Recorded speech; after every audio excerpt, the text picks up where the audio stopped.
Good morning, students. I am coming to discuss new topic. Just wait.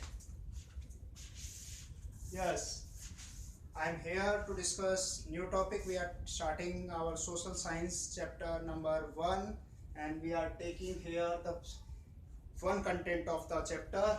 The chapter topic is we are discussing here about some fact about the Earth. You all know, student, know that there are 8 planets in our solar system. Among the 8 planets from 2006, there are 8 planets. Among the 8 planets, Earth is a single terrestrial planet. यहाँ पर हम बात कर रहे हैं कि पृथ्वी जो है, अर्थ क्या है, एक सिंगल टेरेस्ट्रियल प्लेनेट है. तो अर्थ को क्या कहते हैं? टेरेस्ट्रियल प्लेनेट कहते हैं, क्योंकि only the planet where we have life, sustaining life जहाँ पर है वो कहाँ है? सिर्फ अर्थ है. That's why it is known as single terrestrial planet. आप देख पा रहे हैं, लिखा हुआ है, इन पॉइंट्स को नोट कर लेना आप लोग. ठीक है. नेक्स्ट अपन एक क्वेश्चन यहाँ पर और सॉल्व कर रहे हैं. क्वेश्चन अगर आता है कि what is the rank of Earth in our solar system, then our answer is its rank is third in our solar system.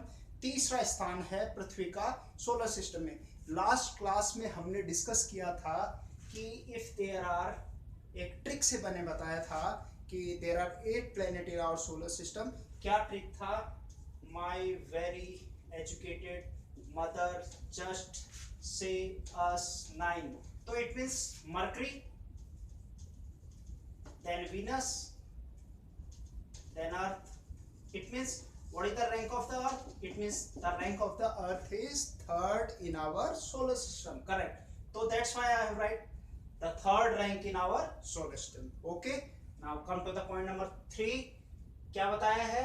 It's fifth rank in our on the basis of size. Fifth rank in our solar system on the basis of size. अब size के basis पे अगर अपन देखते हैं तो ग्रहों को, it means the planets को हम अरेंज कैसे कर सकते हैं? उसके लिए क्या है? Which is the largest one? You all know. कौन सा सबसे बड़ा है? पता है आप लोगों को? कौन सा है? Jupiter. I am writing here. Yes, Jupiter, Saturn, Uranus, Neptune, earth, Venus, Mars and mercury. And which is the smallest one? You all know smallest one is the Mercury is the smallest one. Okay, which is the largest one? Yes, Jupiter is the largest one. Then Saturn. Okay, Uranus. Then Neptune. Or then Earth. It means what is the rank of the Earth in our solar system on the basis of size? Its rank is 5th in rank. Okay, correct. Yes, note down 5th in rank. So third point is clarified. So come on the fourth point. Fourth point क्या है? In the fourth point में हम discuss कर रहे हैं the density of the planets. So यहाँ पर बात करें which is the densest planet in our solar system. So मैं आपको बता दूं कि सबसे घनत्व किस ग्रह का सबसे ज्यादा है. वो डेंसिटी किसकी है? अर्थ की सबसे ज्यादा है. अर्थ की डेंसिटी कैसे है? तो उसका एक ऑर्डर अपन देख लेते हैं. डेंसिटी के बेसिस पे अर्थ की डेंसिटी सबसे ज्यादा है. तो अर्थ की डेंसिटी के बेसिस पे देखें तो क्या ऑर्डर रहेगा इसका? EM, VM, NJ और US. It means E for Earth, then okay, then Mercury, then Venus, again Mars, Neptune, then Jupiter और यूरेनस और लास्ट वन इज सैटर्न. ये भी एक इम्पोर्टेंट आप लोगों को जानकारी दे दूं, आपकी बुक में एक पिक्चर दिया हुआ है. Planet is floating in ocean, यानी कि समुद्र में तैरता हुआ ग्रह कौन सा है? तो वो ग्रह कौन सा है? आप सही बात पहचान रहे हैं उस ग्रह को. The planet which having the least density या सबसे कम घनत्व किसका है? वो है सैटर्न. सैटर्न का सबसे कम घनत्व है. कितना है? इसका घनत्व है 0.6 ग्राम पर क्यूबिक सेंटीमीटर. और अर्थ का मैक्सिमम डेंसिटी है कितनी है? लिख लीजिए कितनी है, नोट कर लीजिए. अर्थ की डेंसिटी कितनी है?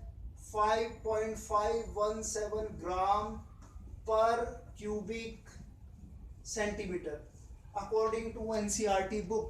ये ही करेक्ट है. 5.517 gram per cubic centimetre. This the density of the earth. Correct. तो densest planet in our solar system is earth. Clear, note कर लेंगे इसको। एक फैक्ट और यहां बता देते हैं कि what is the age of the earth. Earth कितने साल पहले इसका जन्म हुआ था, इसकी आयु क्या है। The age of the Earth it means its origin, इसका ओरिजिन कब हुआ था। ओरिजिन 4.6 बिलियन ईयर्स अगो पहले, यानी कि 4.6 खरब अरब साल पहले इसका जन्म हुआ था। 4.6, I am repeating my words, 4.6 billion years ago, इतने साल पहले इसका जन्म हुआ था। एक और खास बात है, जब आप ग्लोब को देखेंगे, अगले चैप्टर में मैं ग्लोब लेके आ रहा हूँ, ग्लोब के बारे में अपन जानकारी लेंगे। तो ग्लोब को जब अपन स्टडी करेंगे, मैं बता देता हूँ ग्लोब क्या है। It is a model of the अर्थ। तो ग्लोब के बारे में जब बात करेंगे तो ग्लोब में हम क्या देखेंगे, it consist of some land masses. The land masses is known as, I write here, continents. These are known as continent. महाद्वीप कहते हैं उन्हें, क्या कहते हैं, महाद्वीप, करेक्ट। और उसके बाद आप देख रहे हैं comparatively to the continents, major part किसका है, मेजर पार्ट है ओशंस का है। तो it means we can say the large water bodies, they are known as correct, they are known as oceans. उनको क्या कहते हैं, ओशंस कहते हैं। तो यहाँ पर अपन देखें तो 3/4 पार्ट जो है अर्थ पे, मैक्सिमम जो एरिया है वो ओशंस ने कवर किया हुआ है, और 1/4 एरिया जो है वो किसका है, कॉन्टिनेंट्स का कवर किया हुआ है। तो नेक्स्ट वीडियो में फिर आपसे मुलाकात रूबरू होंगे। तब तक के लिए जय हिंद, तैयारी करते दीजिए, फिर मिलेंगे, नमस्कार।